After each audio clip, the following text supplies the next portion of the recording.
Hello friends, आप सबको स्वागत है cardiomahua.com चैनल पे। मैं doctor Mahua Roy, consultant paediatric cardiologist from Kolkata, India. आज मैं कोई हार्ट डिजीज़ के बारे में डिस्कस नहीं करने वाली हूँ। आज मैं अपना एक्सपीरियंस आप सबके साथ शेयर करना चाहती हूँ।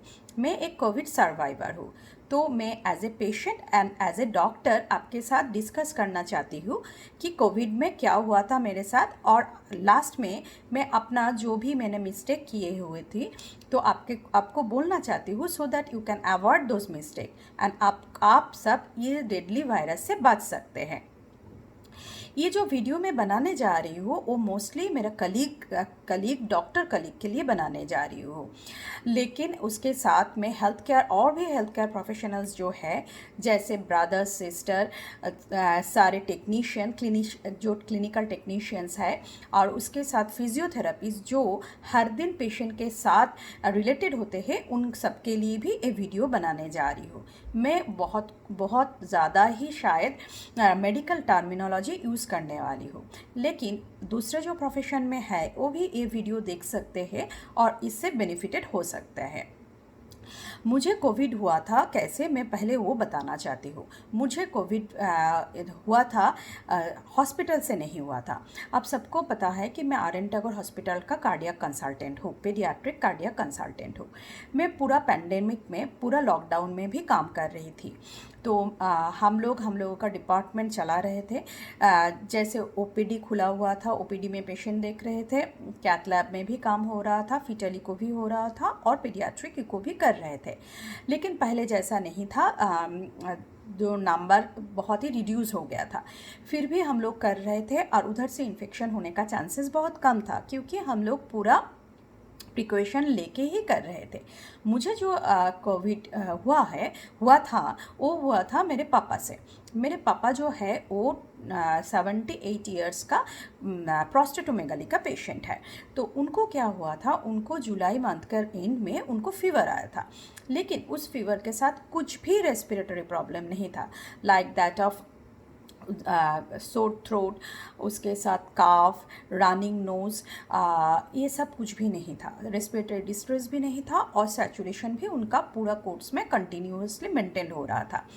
उनका जो था, उनका बर्निंग सेंसेशन यूरिनेशन में हो रहा था और यूरिनरी प्रॉब्लम ही ज़्यादा हो रहा था। तो fever with urinary problem in a known case of prostatomegaly, मुझे लगा था कि my father is suffering with urinary tract infection, और उनको ऐसा urinary tract infection last year भी एक बार हुआ था। तो मैं अपना पेरेंट्स के घर गया और मेरे पापा को ट्रीटमेंट करना चालू किया। लेकिन at the end of 5th day, 5 दिनों के बाद भी पापा का फीवर थोड़ा सा भी रिड्यूस नहीं हुआ था। तो मुझे लगा कि अभी मुझे कुछ और करना चाहिए, तो मैंने कोविड टेस्ट कराया और पापा का कोविड टेस्ट पॉजिटिव आया। तब तक मैं और मेरा मदर दोनों एक्सपोज हो गए थे। मेरे मदर भी 75 ईयर्स ओल्ड, वो भी नॉन डायबिटिक हाइपरटेंसिव, और उनको COPD भी है। तो हम दोनों तब तक एक्सपोज हो चुके थे। इसके बाद मैंने मेरे पापा को मेरे हस्बैंड के under R N Tagore hospital में ICU में एडमिशन कर दिया। मेरे फादर जब एडमिट हुए तब भी उनका CT स्कैन हुआ। CT स्कैन में देखा गया कि उनका कोविड न्यूमोनिया का पूरा फीचर्स है, लेकिन उनका ऑक्सीजन सैचुरेशन लेकिन मेंटेन हो रहा था। और उनको जो प्रॉब्लम ज़्यादा हो रहा था वो था BP लो हो रहा था, उसके साथ लैक्टेट इंक्रीज़ हो रहा था, क्रिएटिनिन इंक्रीज़ हो रहा था। और मेरे पापा इम्प्रूव हुए आफ्टर गिविंग एंटीवायरल मिला, उनको स्टेरॉयड मिला, और सपोर्टिव केयर के बाद धीरे धीरे मेरे फादर इम्प्रूव हुआ। और लगभग 7 डेज़ वो ICU के अंदर थे, और उसके बाद 3 डेज़ जनरल वार्ड में थे। इसके बाद 11 डे में उनको मेरे हस्बैंड डिस्चार्ज कर दिया। मेरे पापा जब घर आए तब भी मैंने सोचा कि मुझे और कुछ दिन रह जाना चाहिए, क्योंकि स्टेरॉयड मिलने के बाद मेरे पापा का ब्लड शुगर लेवल थोड़ा डिरेंज हो गया था। तो मेरे हस्बैंड उनको इंसुलिन पे ही छोड़े थे। तो इंसुलिन देने के लिए और थोड़ा बहुत केयर करने के लिए मैं और कुछ दिन रुक गया घर में। तो क्या हुआ, at the end of 14 day, मेरे पापा का एडमिशन का 14 डे में मुझे लगा अब मुझे कोरोना टेस्ट कर लेना चाहिए, अपना वाला RT-PCR कर लेना चाहिए, क्योंकि I wanted to join back. तो 14 डे में मैंने जब अपना कोरोना टेस्ट किया तब देखा कि वो पॉजिटिव है। अभी इस टाइम मैं बोलना चाहती हूँ कि मैं जो ट्रीटमेंट ले रही थी, मैं हाइड्रोक्सीक्लोरोक्विन का प्रोफाइलैक्सिस में लास्ट 10 वीक्स तक मैं हाइड्रोक्सीक्लोरोक्विन का प्रोफाइलैक्सिस में थी। और कांटेक्ट होने के बाद मतलब मेरे फादर जब पॉजिटिव आए तब मुझे hydroxychloroquine, azithromycin, vitamin C and zinc से कांटेक्ट का ट्रीटमेंट किया गया। और मेरे मदर जो एंटी डिप्रेशन लेते हैं इसलिए उनको हाइड्रोक्सीक्लोरोक्विन नहीं रिकमेंड किया गया। सोचा कि हो सकता है मेरे मदर को QT प्रोलॉन्ग हो, इसलिए उनको doxycycline and ivermectol along with vitamin C and zinc से ट्रीटमेंट किया गया था। अभी आप अगर पूछते हैं कि मुझे कोरोना पॉजिटिव आया हुआ है लेकिन मुझे कोई सिम्टम हुआ था कि नहीं, मैं पूरा एसिम्टोमेटिक थी कि नहीं, मैं पूरा एसिम्टोमेटिक नहीं थी, लेकिन मुझे फीवर भी नहीं हुआ था। Sore throat, fever, running nose, cough, anosmia, ऐसा क्लासिकल कोरोना का जो रेस्पिरेटरी सिम्टम डिस्क्राइब है वो मुझे बिल्कुल नहीं हुआ था। मुझे जो लग रहा था, मुझे बहुत एग्जॉस्टेड लग रहा था, मैं बहुत वीक फील कर रही थी पापा का एडमिशन का 5 to 7 डेज के अंदर। और एक्सेसिव स्वेटिंग हो रहा था, इवन AC के अंदर भी मैं ड्रेंचिंग स्वेटिंग हो रहा था। उसके साथ मुझे थोड़ा सा चेस्ट टाइटनेस लग रहा था। तो ये जो चेस्ट डिस्कम्फर्ट और टाइटनेस के लिए मैंने एक दिन ड्यूलिन बुडेकॉट लिया, उसके साथ मैंने मॉन्टिल्यूकस लिवोसेट्रिजिन का एक कोर्स कर लिया था। उससे मुझे थोड़ा सा अच्छा लग रहा था। तो मैंने सोचा था ये जो नॉन क्लासिकल सिम्टम मैं बताया आपको, तो ये सब मेरा स्ट्रेस रिलेटेड हो सकता है। मेरे पापा एडमिटेड है और मदर जो कि एजेड है उनको कॉन्टैक्ट हो गया, इसलिए हो सकता है मैं स्ट्रेस रिलेटेड ये सब सफ़र कर रही हूँ।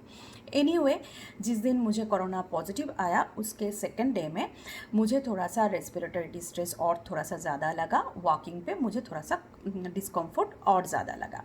तो मैं अपना हॉस्पिटल आर.एन. टैगोर हॉस्पिटल में गया। उधर मेरे हस्बैंड ने बोला कि मुझे CT स्कैन से लेकर थोड़ा बहुत ब्लड टेस्ट भी कर लेना चाहिए। तो मैंने CT स्कैन किया। CT स्कैन में दिखा गया कि कोरोना निमोनिया का फीचर्स है, ग्राउंड ग्लास अपीयरेंसेस है थोड़ा बहुत, और एक्सटेंसिव नहीं है, अर्ली फीचर्स है। इसके बाद ITU में मुझे लेके जाके उन लोगों ने सैचुरेशन देखा। Saturation was absolutely all right. मैं सैचुरेशन देख रही थी घर में भी, saturation was always more than 98%। इसके बाद मुझे 6 मिनट वॉक टेस्ट करके भी उन लोगों ने ABG किया। ABG was also absolutely all right.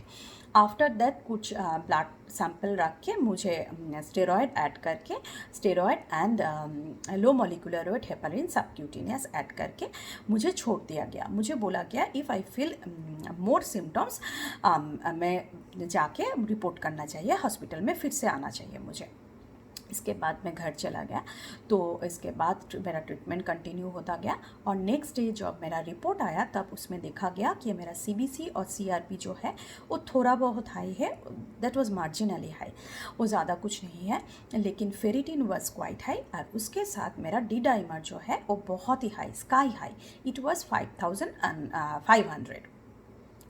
तो अभी मेरा जो कोर्स और मेरा पापा का जो कोर्स हुआ उससे मैंने कुछ लेसन जो मुझे मिला मैं आपके साथ शेयर करना चाहती हूँ।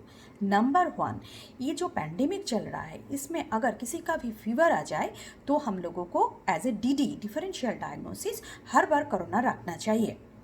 सेकेंड जो है रेस्पिरेटरी सिम्टम्स कोरोना का क्लासिकल सिम्टम्स है डेफिनेटली, लेकिन और भी हो सकता है कि स्पेसिफिक कोई पेशेंट को रेस्पिरेटरी सिम्टम बिल्कुल ना हो। जैसे मुझे रेस्पिरेटरी सिम्टम जैसे सोर थ्रोट, रनिंग नोज, एनोज़मिया, वो सब क्लासिकल कुछ भी नहीं हुआ था। डेफिनेटली मुझे चेस्ट टाइटनेस जो हुआ था वो definitely includes inside respiratory symptoms. तो अभी अगर इस पैंडेमिक में किसी को दूसरा कुछ सिम्टम्स भी हो रहा है तब भी हम लोगों को corona as a differential diagnosis लेके आना चाहिए। थर्ड जो बहुत ही इम्पॉर्टेंट बात जो मैं अपना कलीग के साथ यानी कि डॉक्टर लोगों के साथ डिस्कस करना चाहती हूँ, जो शेयर करना चाहती हूँ, वो है अगर आपको कुछ भी प्रॉब्लम लग रहा है तो आप वो एक्सप्रेस कीजिए। हो सकता है कि आपको क्लासिकल सिम्टम्स ना भी हो, फिर भी आपको अगर कुछ तकलीफ़ हो रहा है तो आप उसको एक्सप्रेस कीजिए, उसको हाइड मत कीजिए, उसको टॉलरेट मत कीजिए। एज ए डॉक्टर क्या होता है, हम लोग बहुत रिगोरस ट्रेनिंग के साथ इतना तक आता है, तो सारे में टॉलरेंस पावर बहुत ज़्यादा होता है। क्या होता है, कब खाते हैं कब सोते हैं उसका कोई पता नहीं चलता है हम लोगों को। इसीलिए हो सकता है कि आप भी अपना सिम्टम अपने अंदर टॉलरेट करके दूसरे पेशेंट को ट्रीट कर रहा है। मैं बोलूँगी कि ऐसा मत कीजिए। आप प्लीज़ प्लीज़ प्लीज़ अपना कोई प्रॉब्लम हो रहा तो उसको एक्सप्रेस कीजिए। हो सकता है कि ये फॉल्स अलार्म ही हो जाए, हो सकता है 2-1 इन्वेस्टिगेशन ज़्यादा ही हो जाए, लेकिन आप एक्सप्रेस कीजिए। और फोर्थ जो है वो एक अपील जैसा है, वो है कि हम लोग कुछ डॉक्टर जो है, हो सकता है हम लोग क्वाइट फेमस है, क्वाइट सक्सेसफुल है, लेकिन बात क्या है, अगर हम लोग कंटिन्यूअसली कोरोना पेशेंट हैंडल नहीं कर रहे, जैसे मैं पीडियाट्रिक कार्डियोलॉजिस्ट हूँ, मैं continuously corona patient, mainly adult corona patient handle नहीं कर रही हूँ, तो इससे जो अच्छा है, जो लोग कोरोना पेशेंट हैंडल कर रहे हैं, देखिए अभी कोई भी कोरोना का एक्सपर्ट है नहीं, सब लोग कोरोना का लर्निंग फेज पे है। फिर भी जो लास्ट 6 मंथ से जो सारे लोग कोरोना पेशेंट हैंडल कर रहे हैं, हो सकता है कि वो इंटरनल मेडिसिन का कोई हो सकता है वो इंटेंसिविस्ट हो सकता है वो चेस्ट फिजिशियन हो सकता है कोई भी हो सकता है वो आपसे जूनियर हो सकता है उसका डिग्री आपसे कम हो, लेकिन आप उनसे सलाह कीजिए, क्योंकि कब सही ट्रीटमेंट करना है, जैसे कब इन्वेस्टिगेशन में सीटी कराना है, कब स्टेरॉयड देना है, कब एंटीवायरल आईवी एंटीवायरल देना है। स्टेरॉयड देना है तो किस टाइप का स्टेरॉयड देना है, मिथाइल प्रेडनिसोलोन देना है क्या डेक्सामेथाजोन देना है, कब low molecular weight heparin add करना है, कब जाके IL-6 रिपोर्ट करना है, कब जाके आपको एडमिशन कराना है। ये सब जो हैंडल कर रहा है वो डॉक्टर को ज़्यादा पता है, मुझसे भी ज़्यादा पता है, हो सकता है आपसे भी ज़्यादा पता है। हर बार मैं अपना वीडियो के लास्ट में बोलती हूँ, अपील करती हूँ कि आपको अगर कुछ जानना है मुझे फ़ोन कीजिए, मुझे लिख के भेजिए। मैं बोलूँगी मुझे मत लिखिए, मुझे मत फ़ोन कीजिए, आप उसी का सपोर्ट या उसी का सलाह लीजिए जो लास्ट 6 मंथ्स में कोरोना ट्रीटमेंट कर रहा है। देखिए अगर मैं कोई जनरल पब्लिक होती तो मैं अपना जब मेरा डिस्कम्फर्ट हो रहा था तब जाके मैं कभी भी डोलिन बूटेकट खुद नहीं ले लेती, मैं कोई डॉक्टर के पास जाती। हो सकता था मेरा जो डी-डाइमर था वो इतना हाई 5500 हो सकता था कि मुझे एक मैसिव पल्मोनरी थ्रोम्बोएम्बोलिज्म हो सकता था, किसी भी ऑर्गन में एम्बोलिज्म हो सकता था, कैटास्ट्रोफी कुछ भी हो सकता था। तो आप टॉलरेट मत कीजिए, एक्सप्रेस कीजिए, किसी को बताइए, एज ए डॉक्टर आप उसको टॉलरेट करके मत रखिए। हो सकता है कि इंडिया में जो इतना डॉक्टर का जो डेथ हो रहा है उसमें देखिए कि एज रिलेटेड नहीं है, बहुत यंग डॉक्टर का डेथ हो रहा है। हो सकता था कि ये सारे लोग ठीक टाइम अगर आके हॉस्पिटल में एडमिट हो जाते, ठीक तरह से केयर लेते, अपना केयर करते, तो शायद हम लोगों को इतना डॉक्टर को खोना नहीं पड़ता। प्लीज़ प्लीज़ प्लीज़ एक्सप्रेस कीजिए, टॉलरेट मत कीजिए। Thank you. फिर मिलेंगे किसी और वीडियो में।